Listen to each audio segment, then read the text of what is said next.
যে আলোচনা করতে চাই এটাও আমার কাছে মনে হয় যে একটু ঠান্ডা মাথায় শুনতে হবে।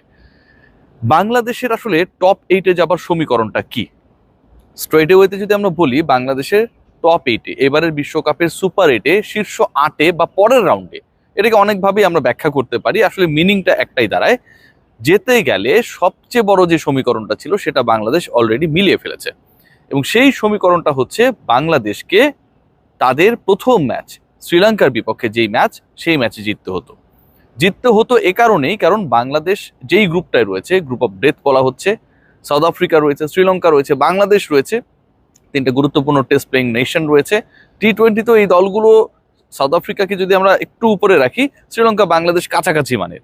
সো যেহেতু দুই দল কোয়ালিফাই করবে ফ্রম গ্রুপ ডি, প্রত্যেক গ্রুপ থেকেই দুটা করে দল কোয়ালিফাই করবে এবং 4 গ্রুপের থেকে 8টা দল কোয়ালিফাই করবে, সেহেতু শ্রীলঙ্কার বিপক্ষে জয়টা বাংলাদেশের জন্য গুরুত্বপূর্ণ ছিল। সাউথ আফ্রিকাকে যদি আমি কোয়ালিফাইড ধরেও নেই, কেন ধরে নিচ্ছি সেই ব্যাখ্যা আমি একটু পরে দিব, তাহলে তো বাকি থাকে একটা স্পট।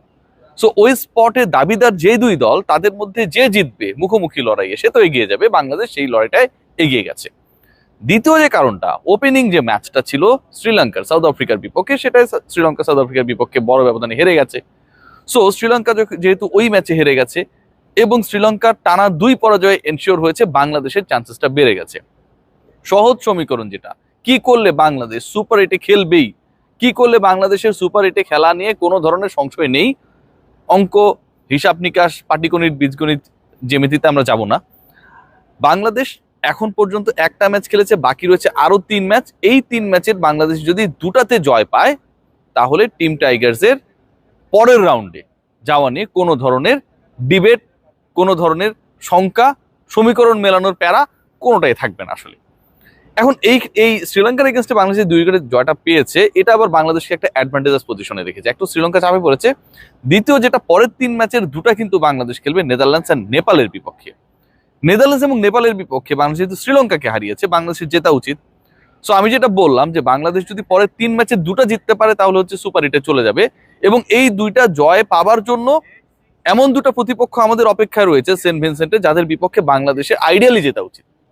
সেটা যদি ঠিকঠাক থাকে, তাহলে টিম টাইগার্সের সুপার 8 টপ 8-এ খেলা নিয়ে কোনো ধরনের সংশয় থাকে না। এখন কোনো কারণে যদি বাংলাদেশ পা হরকায়, বাংলাদেশের তো গ্যারান্টি নেই। বাংলাদেশ ইউএস এর বিপক্ষেও বাজেভাবে হেরেছে, জিম্বাবুয়ের বিপক্ষেও হোমে টি-20 সিরিজে লাস্ট ম্যাচটা হেরেছে। শ্রীলঙ্কার এগেনস্টে বাংলাদেশ জিততে জিততে একটা সিচুয়েশন ক্রিয়েট হয়েছিল যখন হেরেও যেতে পারতো, মাত্র 21-22 রানের মধ্যে মিডলে গিয়ে 5 উইকেট হারিয়েছে। শেষ পর্যন্ত মাহমুদুল্লাহ রিয়াদ সেখানটা একটা বিগ রোল প্লে করেছে বাংলাদেশকে উদ্ধার করার ক্ষেত্রে। সো এই সিনারিওগুলো যখন হয়েছে, ঠিক তখন আমি যদি ধরে নিই যে মানে বাংলাদেশের সাউথ আফ্রিকা ম্যাচের বাইরে যে দুটো ম্যাচ রয়েছে, কোনো একটাই যদি বাংলাদেশ খারাপ করে, তাহলে কি চান্স রয়েছে? তখনও চান্স থাকবে।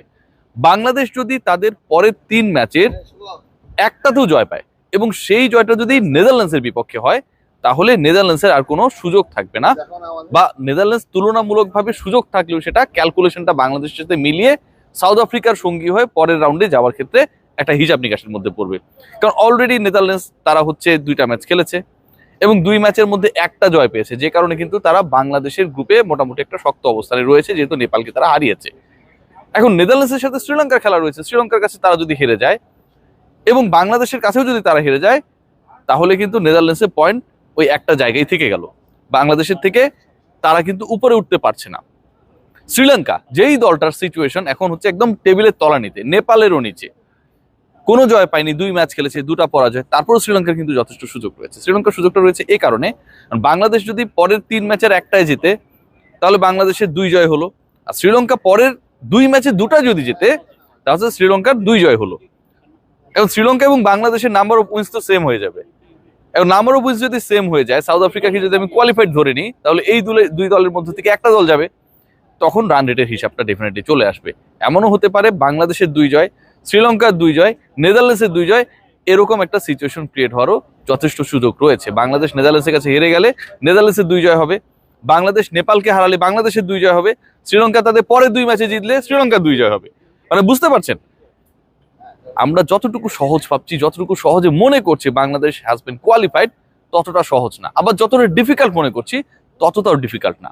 কারণ বাংলাদেশ এবারের বিশ্বকাপ শুরু করার আগে যেই প্রেশার সিচুয়েশনে ছিল, যেভাবে পরাজিত হয়েছে ইউএস এর বিপক্ষে, আবারও বলছি বাংলাদেশ ইন্ডিয়ার এগেনস্টে 120 বলে 122 রানের মতো করতে পেরেছিল, মানে সব দিক থেকে টিমটা বড় ধরনের প্রেশারে ছিল, টপ অর্ডার রান করছে না, এই বিষয়টা লাস্ট ম্যাচে যদি রিমেইনিং ছিল তারপরেও বাংলাদেশ প্রেশারে ছিল, but they had register a win.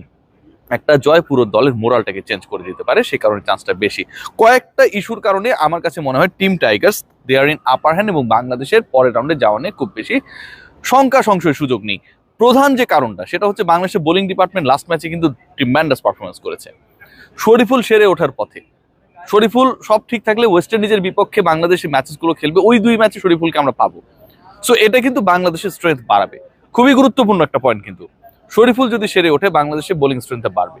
উইন্ডিজে Bangladesh যে ম্যাচগুলো খেলবে এক্সপেক্ট করা হচ্ছে সেই ম্যাচগুলো তুলনামূলকভাবে টার্নিং উইকেটে হবে, তুলনামূলকভাবে স্পিনাররা সহযোগিতা পাবে। এখন স্পিনাররা যদি সহযোগিতা পায় কোনো একটা পার্টিকুলার সারফেসে, তার মানে বাংলাদেশ দলের হয়ে যে স্পিনাররা খেলবে তারাও সুবিধা পাবে, বাংলাদেশ দলের হয়ে মুস্তাফিজ যখন খেলবেন তিনিও সুবিধা পাবেন। এই যে একটা হিসাব, স্পিনিং ট্র্যাকে মুস্তাফিজ কতটুকু বিধ্বংসী হয়ে যেতে পারেন, সেই হিসাবটা নিশ্চয়ই বাংলাদেশের সমর্থক, আমরা যারা কাজ করি সবাই কম কম বেশি আমরা জানি। সো মুস্তাফিজ একটা বাড়তি অ্যাডভান্টেজ হিসেবে আমার কাছে মনে হয় ওয়েস্ট ইন্ডিজে একটা রোল প্লে করবে। এরপরের যে পয়েন্টটা, এই পয়েন্টটা আমার কাছে খুব ইন্টারেস্টিং মনে হয়।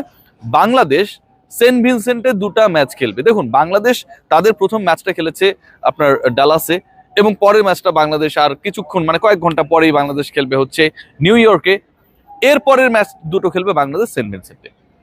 ডালাস এবং নিউ ইয়র্ক ভেন্যু কিন্তু পরিবর্তন হয়েছে 2 ম্যাচের ক্ষেত্রেই, বাট সেন্ট ভিনসেন্টে বাংলাদেশ কিন্তু স্টে করছে, স্টে করার পর খেলছে, এক ম্যাচ খেলার পর আরো সময় পাচ্ছে পরের ম্যাচটা খেলার জন্য। টপ 8-এ যদি টিম টাইগার্স কোয়ালিফাই করে তাদের জন্য আরো একটা বিশাল সুযোগ তৈরি হবে, কারণ বাংলাদেশের যে ম্যাচেসগুলো অনুষ্ঠিত হবে সেই ম্যাচেসগুলো পূর্ব নির্ধারিত, মানে বাংলাদেশ কোন ক্যাটাগরিতে পড়বে, বাংলাদেশের ম্যাচেসগুলো কোন ভেন্যুতে হবে এটা হচ্ছে পূর্ব নির্ধারিত। বাংলাদেশ যদি শীর্ষ দল হিসেবে গ্রুপ ডির পরের রাউন্ডে কোয়ালিফাই করে, তারপরও বাংলাদেশের অবস্থান হবে D2, ডি গ্রুপের 2 নম্বর দল। বাংলাদেশ সাউথ আফ্রিকার থেকে বেশি পয়েন্ট পেলেও এটাই হবে, এটা হচ্ছে আগে থেকেই ঠিক করা, আইসিসি যখন এই ফিক্সচারটা করেছে তখনই ঠিক করা। এবং D2-র ম্যাচেসগুলো পড়বে সেন্ট ভিনসেন্টে, তো বাংলাদেশ 2টা ম্যাচ খেলবেই, যেগুলো হচ্ছে তার গ্রুপ পর্বের ম্যাচ। D2-র ম্যাচেসগুলো পড়বে মানে বাংলাদেশ কোয়ালিফাই করলে এন্টিগায় 2টা, এবং লাস্ট ম্যাচ যেটা সেটা আবার সেন্ট ভিনসেন্টে। সো এন্টিগায় যেহেতু 2টা ম্যাচ পড়বে, আবার ওই একই সূত্রে বলি যে এক ভেন্যুতে একাধিক ম্যাচ হলে কোন একটা পার্টিকুলার দলের জন্য সেখানকার অ্যাটমসফিয়ার, উইকেটের আচরণ, মাঠ কেমন, পুরো ব্যাপারটা বুঝতে সুবিধা হয়, সেই সুবিধাটা বাংলাদেশ পাবে। এবং সেন্ট ভিনসেন্টে লাস্ট ম্যাচ খেলতে বাংলাদেশ যখন ব্যাক করবে সেটাও কিন্তু টিম টাইগার্সের জন্য আমার কাছে মনে হয় অনেক বেশি স্বস্তির হবে, কারণ গ্রুপ পর্বে 2টা ম্যাচ খেলে তারপরে বাংলাদেশ কোয়ালিফাই করে ডি গ্রুপের লাস্ট ম্যাচটা খেলবে সেন্ট ভিনসেন্টে। অনেক জটিল আলোচনা, অনেক পেঁচিয়ে আলোচনা করতে হচ্ছে, অনেক সমীকরণ এখানটায় রয়েছে, অনেক আইসিসির পূর্ব নির্ধারিত ফিক্সচার্সের ব্যাপার রয়েছে, ভেন্যুগুলো আগে থেকে ফিক্সড বা মানে ঠিকঠাক করে দেওয়া হয়েছে, যে কারণে টেকনিক্যালি যেভাবে আসলে সহজ করে বোঝানো সম্ভব ছিল বোঝানোটা সম্ভব হলো না। বাংলাদেশের সহজ হিসাব এই ব্যাপারটা আপনারা সবাই বোঝেন, বাংলাদেশ টু প্লে 3 ম্যাচেস, এই 3 ম্যাচের 2টাই যদি বাংলাদেশ জিতে যায় তাহলে এত হিসাব নিকাশ কোনো কিছু নিয়ে ভাবতে হবে না, শুধু বাংলাদেশের চিন্তা থাকবে টপ 8-এ কিভাবে খেলবে, প্রতিপক্ষের বিপক্ষে কিভাবে পারফর্ম করবে। সবাই ভালো থাকবেন।